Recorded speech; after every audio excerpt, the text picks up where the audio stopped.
Maharashtra CM शपथ समारोह।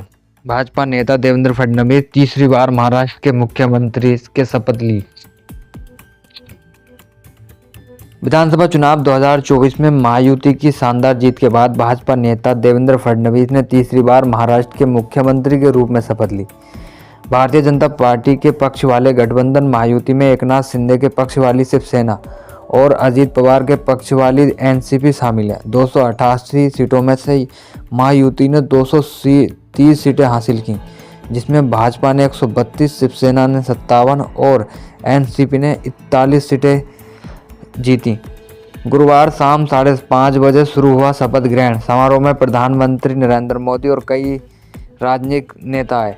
एकनाथ शिंदे और अजीत पवार ने उप मुख्यमंत्री पद की शपथ ली। महाराष्ट्र शपथ समारोह में महाराष्ट्र सरकार गठन में देरी पर देवेंद्र फडणवीस महाराष्ट्र के मुख्यमंत्री के रूप में शपथ लेने के बाद देवेंद्र फडणवीस ने राज्य में सरकार बनाने की देरी के बारे में बात करते हुए कहा कि गठबंधन सरकार में बहुत बड़े पैमाने पर परामर्श किया जाना है।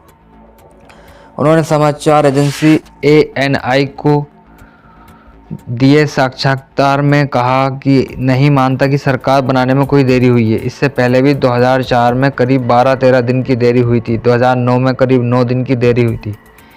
हमें समझना होगा कि जब गठबंधन सरकार होती है तो कई फैसले लेने होते हैं। गठबंधन सरकार में बहुत बड़े पैमाने पर परामर्श करना होता है। हमने परामर्श किया और हमने पोर्टफोलियो को भी लगभग अंतिम रूप दे दिया। कुछ बचा हुआ हम भी कर लेंगे।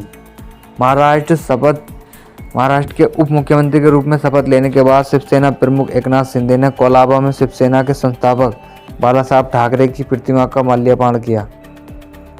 भाजपा ने राहुल गांधी को सबसे बड़े देशद्रोही और खतरनाक तिकड़ी का हिस्सा बताया। भाजपा के संबित पात्रा ने कहा कि अरबपति निवेशक सोरोस, कुछ अमेरिकी एजेंसी, खोजी मीडिया प्लेटफॉर्म OCC-RP और गांधी ये खतरनाक तिकड़ी के 3 पक्ष हैं। भारतीय जनता पार्टी भाजपा सांसद संबित पात्रा ने गुरुवार को लोकसभा में विपक्ष के नेता राहुल गांधी को सर्वोच्च दर्जे का गद्दार कहा और आरोप लगाया कि कांग्रेस नेता और भारत को अस्थिर करने की कोशिश करने वाली अंतर्राष्ट्रीय ताकतों के बीच संबंध है। लोकसभा में विपक्ष के नेता राहुल गांधी ने विपक्षी सांसदों के साथ शीतकालीन सत्र के दौरान गौतम अडानी अभियोग मुद्दे पर गुरुवार को नई दिल्ली में संसद परिसर में विरोध प्रदर्शन किया। भाजपा सांसद के लक्ष्मण और संबित पात्रा ने राहुल गांधी पर निशाना साधने के लिए फ्रांसीसी मीडिया आउटलेट मीडियापार्ट की एक रिपोर्ट का हवाला दिया। समाचार एजेंसी PTI ने संबित पात्रा के हवाले से कहा, मुझे यह कहने में कोई हिचकिचाहट नहीं हो कि वह राहुल गांधी सबसे बड़े देशद्रोही हैं। पात्रा ने दावा किया कि अरबपति निवेशक जॉर्ज सोरोस और कुछ अमेरिकी एजेंसियां खोजी media platform organise crime and corruption reporting project OCC-RP और गांधी एक खतरनाक त्रिकोण की एक 3 तरफ हैं जो भारत का अस्थिर करने में सत्ता परिवर्तन के लिए जनता में असंतोष भड़काने की कोशिश कर रहे हैं। मोदी अडानी एक हैं। जैकेट पहनकर विपक्ष ने संसद में किया अनोखा विरोध। राहुल और प्रियंका गांधी भी हुए थे इसमें शामिल।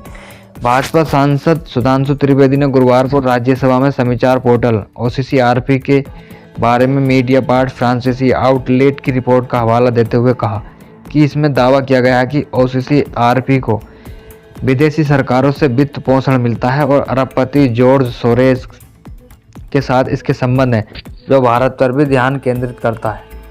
भाजपा नेता संबित पात्रा ने कहा कि यादें उन्हें 70% संसाधन एक ही स्रोत से मिल रहे हैं तो वे तटस्थ नहीं रह सकते। उन्होंने कहा कि राहुल गांधी ने OCC-RP की रिपोर्ट के आधार पर प्रधानमंत्री नरेंद्र मोदी के पक्ष वाली सरकार पर निशाना साधने के लिए प्रेस कॉन्फ्रेंस की। यूरोपीय अंतरिक्ष एजेंसी के सहयोग से निर्मित प्रोवा 3 कोरोना का निरीक्षण करेगा। सूर्य का बाहरी वायुमंडल और जो अंतरिक्ष मौसम का निर्धारण करता है।